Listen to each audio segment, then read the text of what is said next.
अजीज खान साहब। अजीज खान साहब, आपको वेलकम करते हैं अपने प्रोग्राम द अवामी शो में। Thank you so much. आज का जो हमारा टॉपिक है वो है प्रिवेंशन और इन्वेस्टिगेशन का। आखिर इसको जो है फर्क करने, इसको अलग करने की जरूरत या नौबत क्यों पेश आई? इससे क्या फायदा, क्या नुकसान, फरियादी को क्या फायदा है? और ये कानून 2002 एक्ट, पुलिस एक्ट जो बनाया गया था, और उसमें ये किया गया कि इन्वेस्टिगेशन को अलहदा कर दिया जाए, ऑपरेशन को अलहदा कर दिया जाए। अच्छा। तो इसको इम्प्लीमेंट कर दिया गया। उस वक्त गवर्नमेंट थी, मुशर्रफ साहब का दौर था, और उसमें ये काफ़ी लोगों को देखा गया। उन्होंने कहा जी पुलिस में खामी है, और इस तरह किस तरह पुलिस कल्चर को चेंज किया जाए। तो ये कल्चर चेंज करने के लिए एक इकदाम किया गया, जी जिसमें इन्वेस्टिगेशन को अलहदा कर दिया गया और ऑपरेशन को अलहदा कर दिया गया। जी। ऑपरेशन में ये था कि जी वो गश्त देखेंगे, वो प्रिवेंट करेंगे, जो जितना क्राइम हो रहा है उसको प्रिवेंट करेंगे, और कुछ जराइम ऐसे हैं जिनकी वो तफ्तीश कर सकते हैं। मुकदमात SHO दर्ज करेगा, लेकिन उसकी तफ्तीश जो है वो फौरी तौर पे वो वहाँ जो इंचार्ज इन्वेस्टिगेशन है उसको दे दी जाएगी। और किया ये गया कि डिस्ट्रिक्ट लेवल पे एक SP इन्वेस्टिगेशन लगा दिया गया। एक DPO थे, फिर उसके उनके साथ SP इन्वेस्टिगेशन था। इसी तरह SP इन्वेस्टिगेशन के पास DSP इन्वेस्टिगेशन लगा दिए गए। वो अलहदा होते थे, उनका ऑफिस अलहदा था, उनका बजट अलहदा है, उनके सारे फंड्स जो आते हैं इन्वेस्टिगेशन के वो अलहदा हैं। इसी तरह थानों पे ये किया गया कि थाने पे SHO होता था, और SHO के साथ उसी रैंक का एक या उससे कम रैंक का एक इंचार्ज इन्वेस्टिगेशन लगा दिया गया। अब इंचार्ज इन्वेस्टिगेशन के पास जितनी तफ्तीशें हैं, पर्चे, मुकदमात, FIRs दर्ज करता था, SHO फौरी तौर पे वो तफ्तीश उस इंचार्ज इन्वेस्टिगेशन को दे दी जाती थी, जिसके कमांड में 5 या 6 या जितने ASI सब इंस्पेक्टर थे, और वो उनकी तफ्तीशें, इंचार्ज इन्वेस्टिगेशन उसको मार्क कर देता था। जी। बड़ा अच्छा किया गया। ये अच्छा लगा लोगों को कि जी लोगों के मसाइल हल होंगे। तो यहाँ देखें, एक बात बड़ी क्लियर है कि ये जो सारा कुछ हो रहा है ये अवाम के लिए हो रहा है। जी। ये अवाम की सहूलत के लिए हो रहा है कि जी अवाम को सहूलत दी जाए, जिससे ये पुलिस कल्चर चेंज हो जाए, जो पुलिस वालों के रवैये हैं, और उसमें सजाएं जजाएं जो भी 2002 में एक्ट में किया गया। अब उसमें जो प्रॉब्लम शुरू हुई वो यहाँ से हुई कि DPO के इख्तियारात कम हो गए। अब थाने पे बेसिकली इख्तियारात की जंग होती है, चाहे वो डिस्ट्रिक्ट लेवल हो, चाहे वो थाना का लेवल हो। जी। अब SHO के इख्तियारात इसलिए कम हो गए कि SHO आले नाल होता था पहले। अगर आप क्रिमिनल प्रोसीजर कोड उठा के देख लें, CRPC जिसको कहते हैं, ज़ाब्ता फौजदारी, उसमें सारे इख्तियारात SHO के पास हैं। ये डिस्ट्रिक्ट मजिस्ट्रेट के पास हैं, जिसको DM कहा जाता था, अभी वो DC है। कहीं SP का नाम नहीं है, किसी और ओहदे का नाम नहीं है। जितने भी इख्तियारात हैं या थाने के जो काम करता है वो SHO करता है, और वो सारे उसके पास पावर्स होती है। अब लड़ाई कहाँ से हुई? जब फंड्स आना शुरू हो गए, लाखों रुपए इन्वेस्टिगेशन की मद में, और वो सारे इख्तियारात SP इन्वेस्टिगेशन के पास होते थे।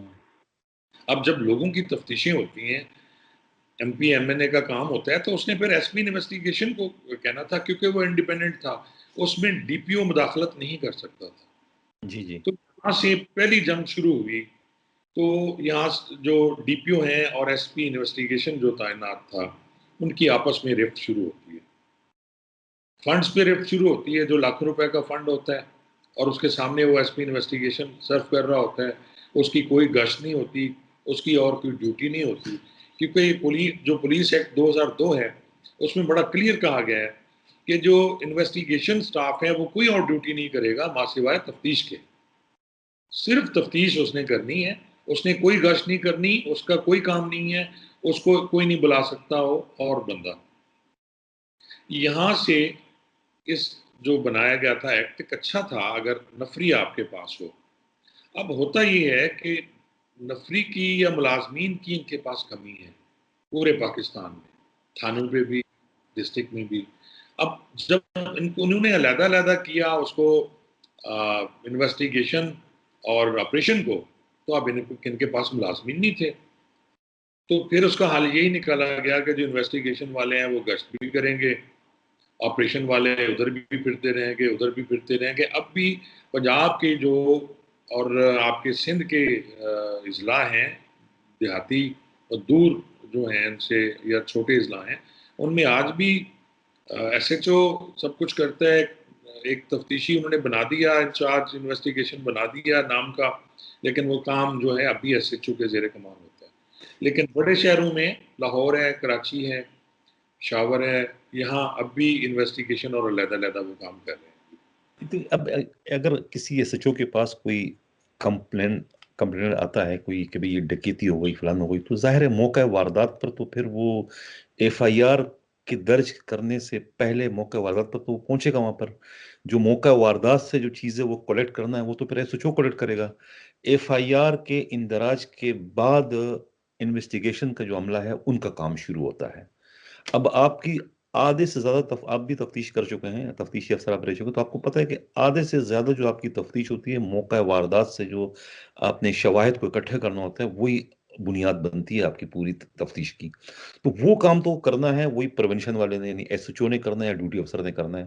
वो जब सब कुछ वहां से कलेक्ट करने के बाद फिर आके वो जो ज़ाब्ता फौजदारी के 154 का बयान जो एफआईआर दर्ज करेंगे, एफआईआर के दर्ज होने के बाद फिर इन्वेस्टिगेशन वाले अपना काम शुरू करेंगे, जो कि मुंशीगिरी डायरिया वायरिया लिखना, जो भी कुछ करना है, बयान कलम भरना, ये करना।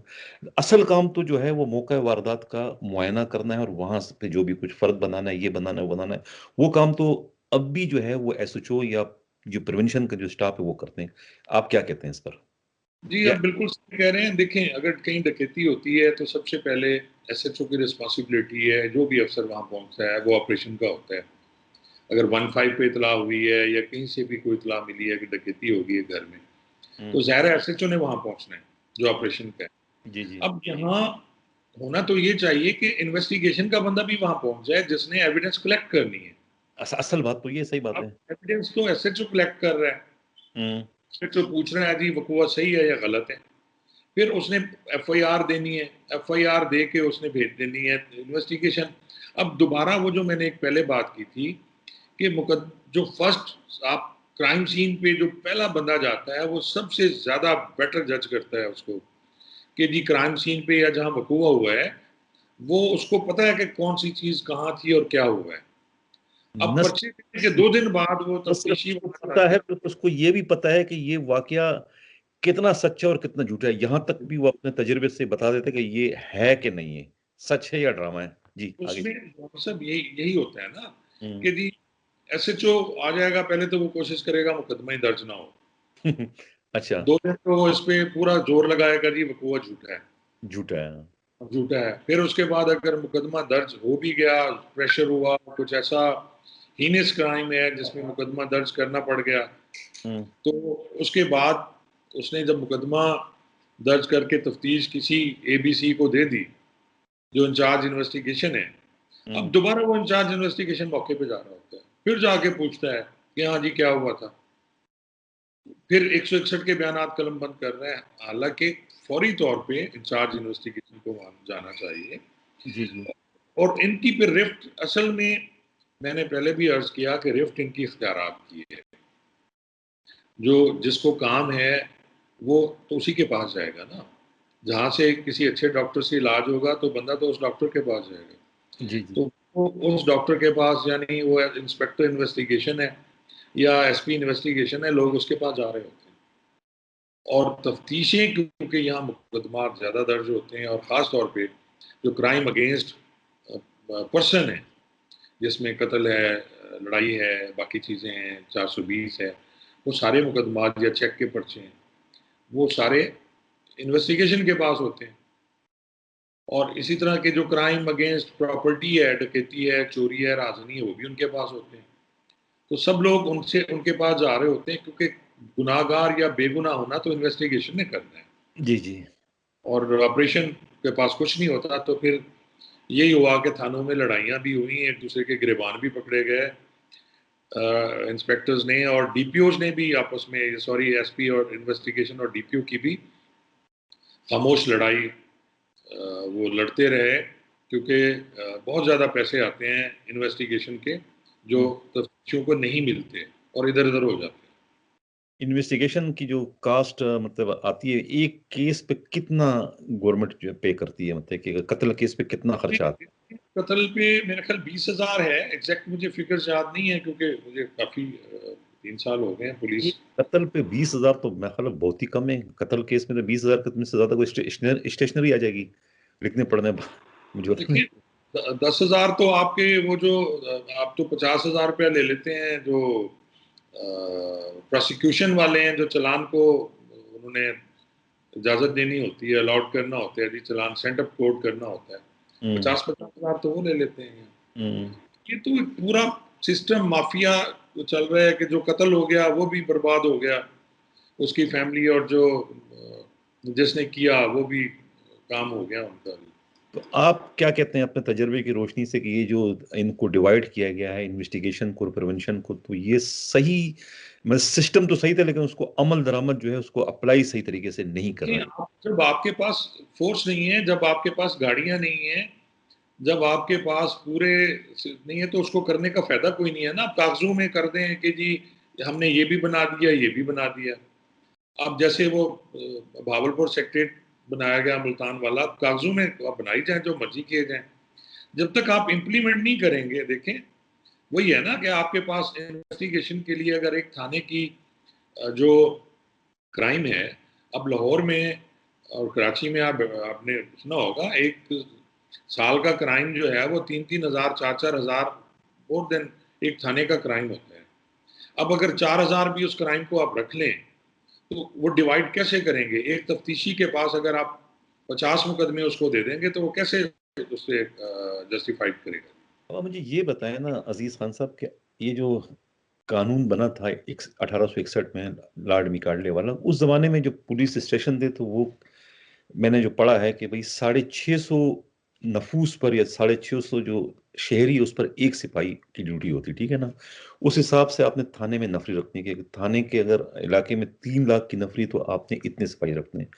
अब उस हिसाब से तो अगर आप देखा जाए तो एक एक थाने के हदूद में जो है वो 20-20 लाख लोग रहते हैं, तो उस हिसाब से वहाँ नफरी तो मेरा ख्याल है नहीं है किसी भी जगह, पूरे पाकिस्तान में किसी भी जगह इतनी नफरी नहीं है उस आबादी के लिहाज से। ये सब जो नफरी में इजाफा होता है, वो 2 चीज़ों पे होता है। एक आबादी पे किया जाता है और दूसरा क्राइम पे किया जाता है, टाइम पर, हाँ। कि कितना क्राइम उसमें बढ़ा है। अब होता ये है कि क्राइम ब्रेकिंग किया जाता है, क्राइम मुकदमा दर्ज नहीं किए जाते और उस पे वो चाहे डीपीओ है, चाहे वो डीएसपी है, चाहे एसएचओ, पूरी कोशिश होती है मुकदमा दर्ज ना हो।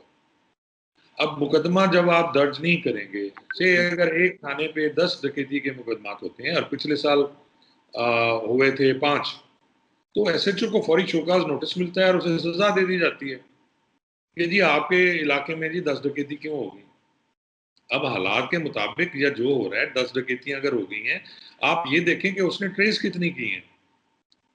अगर उसने 10 डकैतियां हुई हैं और 10 की 10 उसने ट्रेस कर ली हैं, तो वो उसका उसका ज्यादा बेहतर है।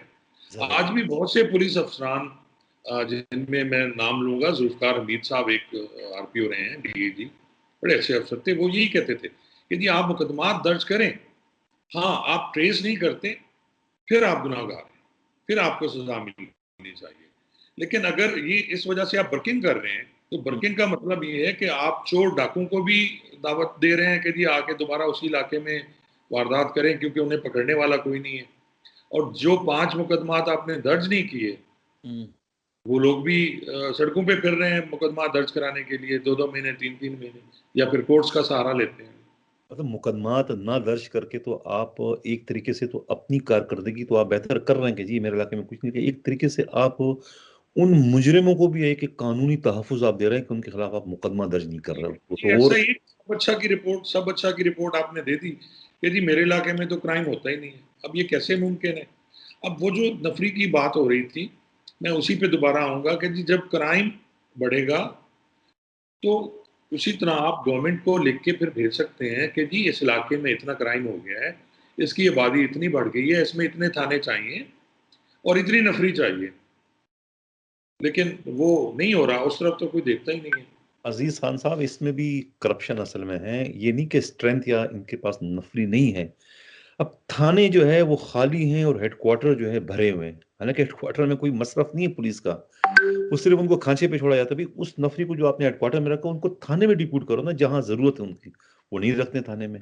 थाने को उन्होंने तंगदस रखा हुआ है। अब पता नहीं क्यों इसमें वहां पैसे कमा रहे हैं कि भाई वो उनको सबको वो वीजा सिस्टम पर छोड़ दिया आधे आधे पर, तो वो ये भी सबको ये जो नूरी मखलूक है उनके इल्म में है, लेकिन तो चूंकि हमने उनकी साहब भी। ये स्टार्ट में हमने बहस की, आपने भी कहा कि जी जो पुराना आपने कानून पढ़ा 1861 का उसमें या सीआरपीसी में कि एसएचओ पार होता था और तमाम अख्तियारात एसएचओ के पास थे।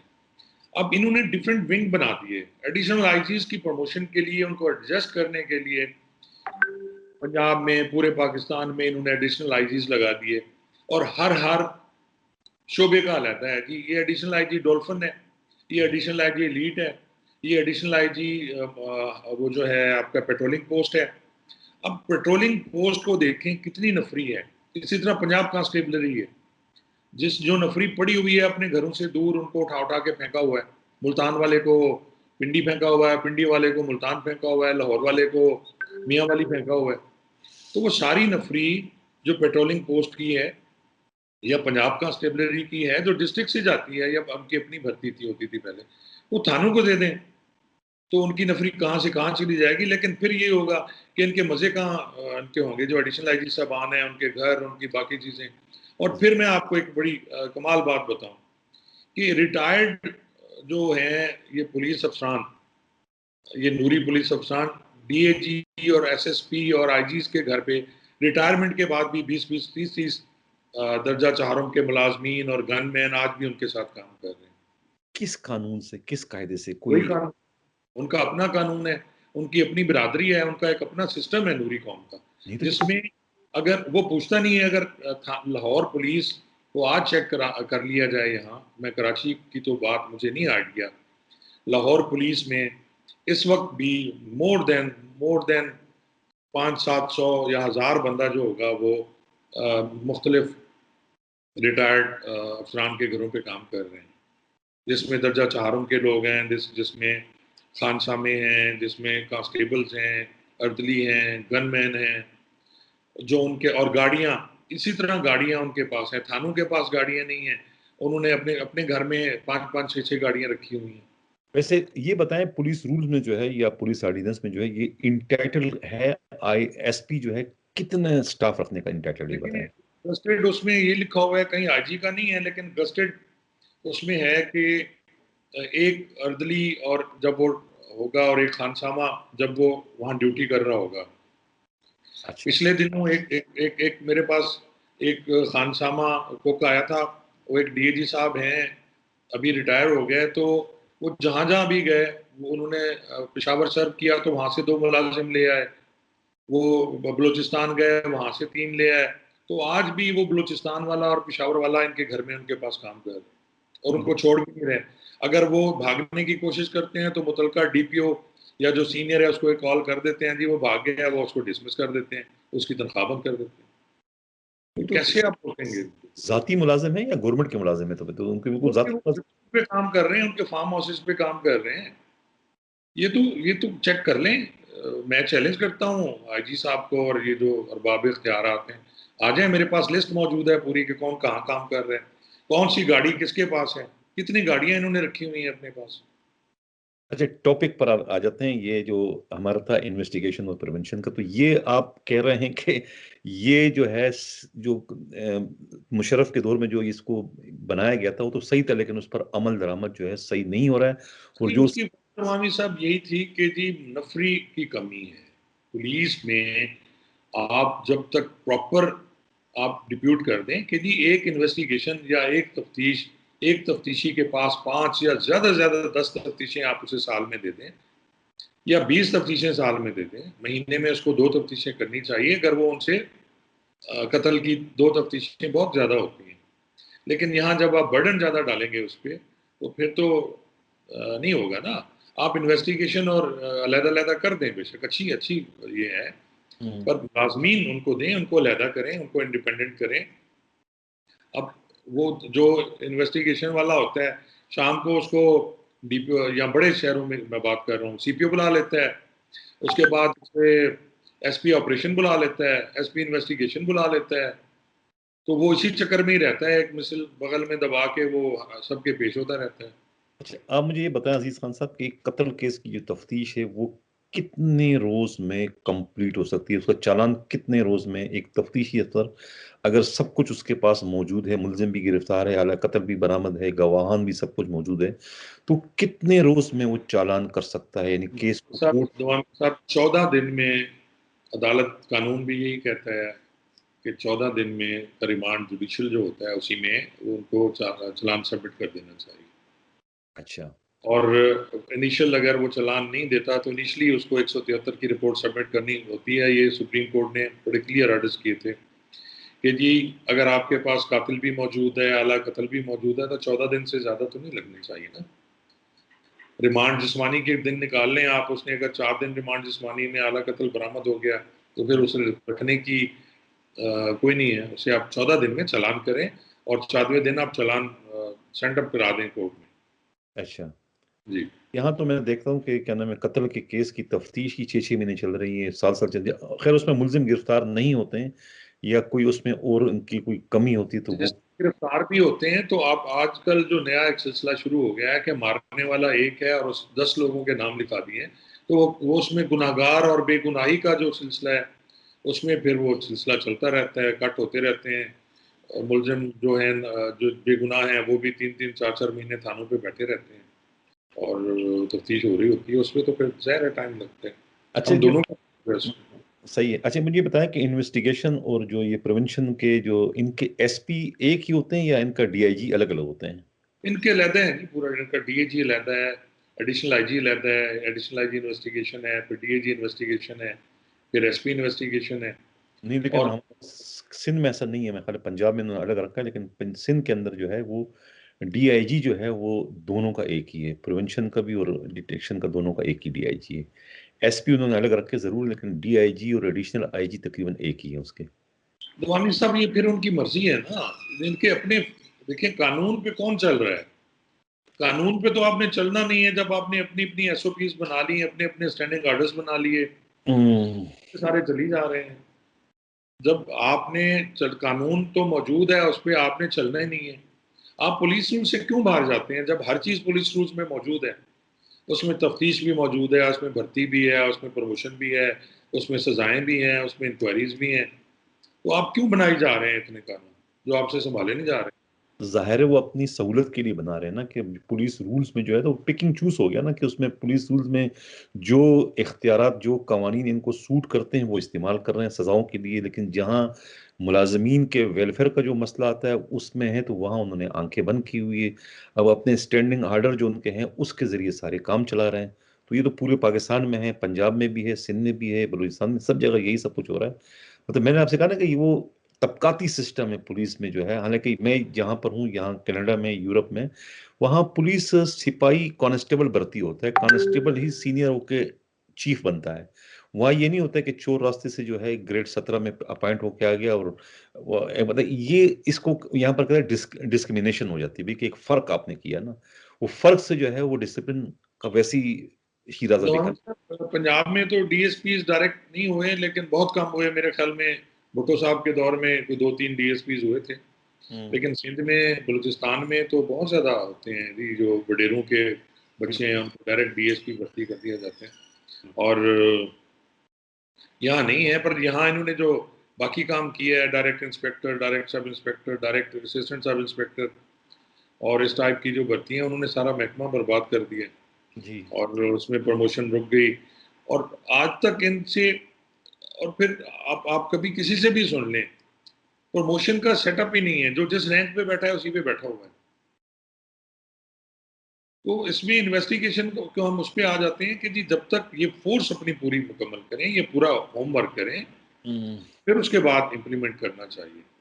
ये क्या करते हैं जी, फौरी तौर पे कर दें जी, इम्प्लीमेंट हो गया। अब कागजों में इम्प्लीमेंट मैंने खुद देखा है कि जी हम्म। हमें ये कहा जाता था कि जी ठीक है यार, कागजों में हो गया, ये नाम 10 लोगों के, 5 लोगों के आप इन्वेस्टिगेशन में दे दो, 5 लोगों के आप उसमें दे दो, बस ठीक है भिजवा दो, बाकी काम करते रहो।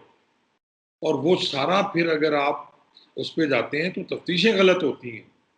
कानूनन आप उस तफ्तीश जो इन्वेस्टिगेशन वाला नहीं कर रहा, कोई और कर रहा है, तो फिर गलत है ना। कानूनन अगर उसको चैलेंज किया जाए तो ये सारा गलत धड़ाम से गिरेंगे, सारा इनका सिस्टम गिरेगा। असल में अब मसला तो साहिल के लिए हो गया ना, कि साहिल जो फरियादी है, अब वो तो एक तो उसका कास्ट बढ़ गया। अगर रिश्वत देना चाहता है तो वो पहले एसएचओ को यानी प्रिवेंशन वालों को पैसे देगा, फिर उधर देगा, तो मतलब उसको जो काम 50,000 में होना था वो काम जो है 1,00,000-2,00,000 में हो रहा है, ठीक है ना। जो काम पहले एक दिन में हो रहा था वो काम अब 5 दिन में हो रहा है। वक्त भी बढ़ गया, पैसा भी उसके बढ़ गया। अगर कोई वैसी बेचारा परेशान है तो उसकी परेशानी में इजाफा होगा। पहले वहां जाके यानी कि जो मुकदमा दर्ज होना चाहिए 2-4 दिन में, वो मुकदमा ही 6 महीने में दर्ज हो रहा है। तो 6 महीने के बाद फिर वो तफ्तीश वाले के आगे जाएगा, रोलेगा। तो काम जो है वो फरियादियों के लिए मुश्किलात में इजाफा हो गया, बजाय कि उसमें उनको कोई बेहतरी होती है। मैं तो ये समझ। आप पहले ऑपरेशन के पास जाएंगे, वो आपको लटकाएंगे, कभी वो जिसको मार्क हुई है सब इंस्पेक्टर ऐसे वो थाने पे है नहीं है, फिर उसके बाद वो आएगा, फिर सुनेगा, वो फिर उसे एसएचओ के पास ले जाएगा, फिर एसएचओ सुनेगा, फिर वो उसे डीएसपी या एएसपी ऑपरेशन के पास ले जाएगा, लाहौर की मैं बात कर रहा हूँ, फिर एसपी ऑपरेशन सुनेगा। यानी आप देख लें कि एक मुकदमा दर्ज कराने के लिए पहले 4 स्टेप्स में आप जाएंगे, पहले तफ्तीशी के पास, फिर एसएचओ के पास, फिर डीएसपी एएसपी के पास, फिर एसपी के पास, फिर एसपी अलाउ करेगा जी आप पर्चा दर्ज कर दें। फिर वो जो पर्चा दर्ज होगा फिर उसी तरीके से वो तफ्तीशी आएगा, इन्वेस्टिगेशन, फिर डीएसपी इन्वेस्टिगेशन, फिर एसपी इन्वेस्टिगेशन, फिर डीएजी इन्वेस्टिगेशन।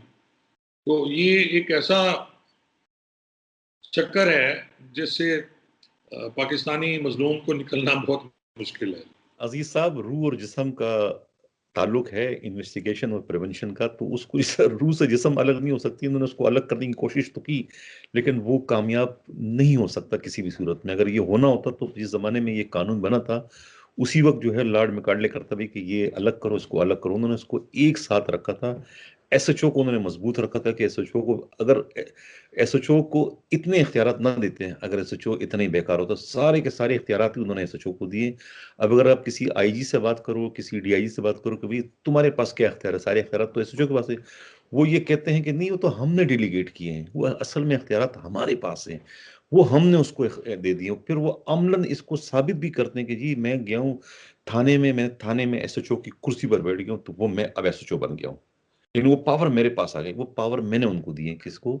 एसएचओ को। हालांकि वो हकीकत ऐसा नहीं है, कानून ऐसा नहीं कहता है। कानून सारे के सारे इख्तियारात जो है एसएचओ के पास है।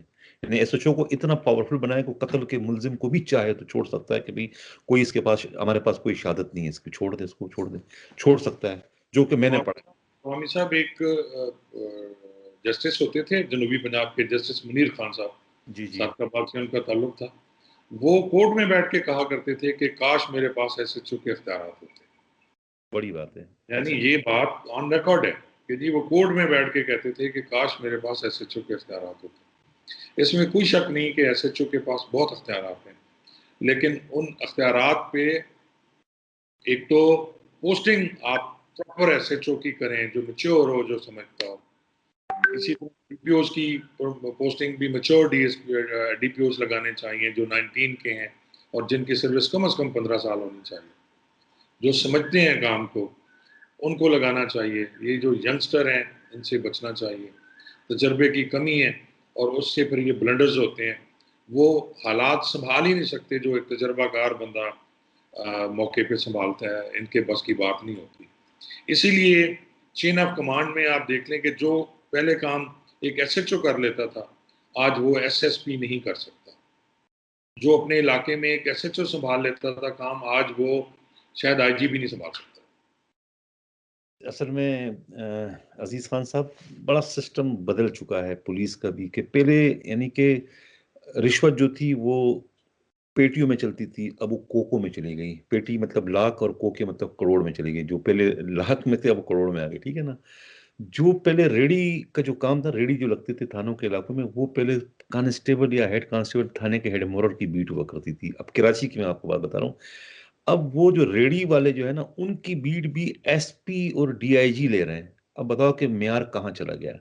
यानी जो पहले ऑर्गेनाइज जराइम चलते थे वो इलाका एसएचओ चलाया करता था, अब वो ऑर्गेनाइज जराइम के लिए जो है वो एसपी से और डीएसपी से और उनसे बात की जाती है, वो आपको परमिशन दे कि हाँ चलाओ कि ना चलाओ। यानी इतनी तब्दीली आ गई, ये बड़ी तरक्की हो गई पुलिस के अंदर कि अब वो जो काम नीचे के लेवल का था वो ऊपर चला गया सारा का सारा। ऐसा ही है ना, पहले ऊपर के लेवल पे सुनता कोई नहीं था और बड़ा बुरा समझा जाता था कि कत्ल के मुकदमे में पैसे नहीं लेने और प्रोस्टिट्यूशन के पैसे नहीं लेने, मंशियात वालों से पैसे नहीं लेने, जुए के पैसे नहीं लेने। ये उन्होंने रखा होता था जो अच्छे पुलिस अफसरान थे, लेकिन अब इन चीज़ों के ही पैसे लेने हैं। अब यहाँ जितने गेस्ट हाउसेज हैं डिफरेंट शहरों में, अब उनका रेट 50,000 से 1 लाख रुपया जब गेस्ट हाउस वाला भरेगा, तो वो एसएचओ को भी दे रहा है, वो डीएसपी को दे रहा है, वो एसपी को दे रहा है। गेस्ट तो हाउस क्या, गेस्ट हाउस में क्या होता है सबको पता है क्या होता है। अब गेस्ट हाउस ही हो गया, अब तब उसके नाम चेंज हो गए। पहले कोबा खाने होते थे, अब गेस्ट हाउस बन गए, गेस्ट हाउस अब हॉसेस नाम हो गया, आप कोई नहीं पूछते। जी, ऐसा ही है जी, बिल्कुल बिल्कुल सही कह रहे हैं आप। ठीक तो है। इसका जी जी जी जी जी जी फरमाइए। हाँ मैं इसका कंक्लूजन यही है दवामी साहब कि कानून मौजूद है, सिस्टम मौजूद है, उसको बेहतर करने की ज़रूरत है। हर चीज़ मौजूद है, नए-नए चीज़ें निकालने की बजाय आप उन्हीं को इम्प्लीमेंट करें, उन्हीं को बेहतर करें। उसी ना कानून जो कानून है आप उसी पे चलो तो उसको सब। आप हाँ उलझाई जा रहे हैं, आप बढ़ाई जा रहे हैं, फ़ायदा उसका कोई हो नहीं रहा है। तो आपने अगर कोई कानून नाफ़िज़ करना है, कोई आपने कानून बनाना है, तो पहले उसके पूरे लवाज़मात आप पूरे करें, उसके बाद उसको लागू करें।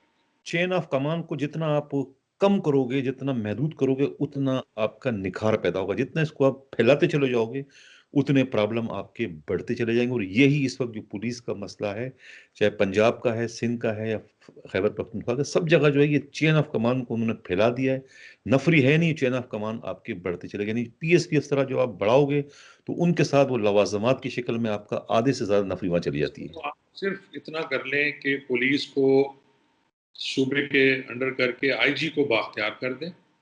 आईजी की पोस्टिंग सियासी नहीं होनी चाहिए, आईजी की पोस्टिंग फ़ौज की तरह सीनियरिटी पे होनी चाहिए और इसी तरह आईजी जो है वो बाख्तियार हो अपने डीपीओज़ लगाने का, आईजी बाख्तियार हो अपने आरपीओज़ लगाने का और इसी तरह जो डीपीओज़ हैं वो बाख्तियार हों अपने एसएचओज़ लगाने के, ना कि एमपीए, एमएनएज़ की तरफ देखें कि कौन किसकी सिफ़ारिश कर रहा है।